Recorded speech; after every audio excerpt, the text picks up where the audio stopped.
अस्सलाम वालेकुम नाजरीन, अलिफ न्यूज़ में खुश आमदीद। उम्मीद की जाती है कि आज की ये वीडियो आपको पसंद आएगी। चेयरमैन पाकिस्तान तहरीक इंसाफ इमरान खान ने कहा है कि 2013 के इलेक्शन में नवाज शरीफ को फौज की मदद हासिल थी। आम इंतखाबात 1-2 माह के लिए इल्तवा का शिकार हो सकते हैं। पश्तून तहफ़्फ़ुज़ मूवमेंट और फौज के दरमियान मुज़ाकरात में मदद कर सकता हूँ।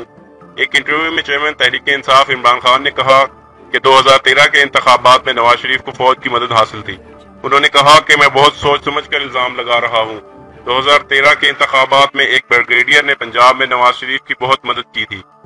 उन्होंने कहा कि अगर नवाज शरीफ की सियासी तारीख उठाकर देखी जाए तो ये पता चल जाएगा कि नवाज शरीफ फौज और अदलिया के लाडले रहे हैं। उन्होंने कहा कि इलेक्शन कमीशन में हल्का बंदियों से मुतालिक दरखास्तों की वजह से इलेक्शन 1 से 1.5 माह के लिए इल्तवा का शिकार हो सकते हैं। कबायली इलाकों में जारी एहतजाज के हवाले से सवाल के जवाब में इमरान खान ने कहा कि पश्तून तहफ़्फ़ुज़ मूवमेंट और फौज के दरमियान मुज़ाकरात में मदद कर सकता हूँ। अगर आपको ये वीडियो पसंद आए तो हमारा चैनल सब्सक्राइब करें, वीडियो शेयर करें, लाइक करें और कमेंट करें। शुक्रिया।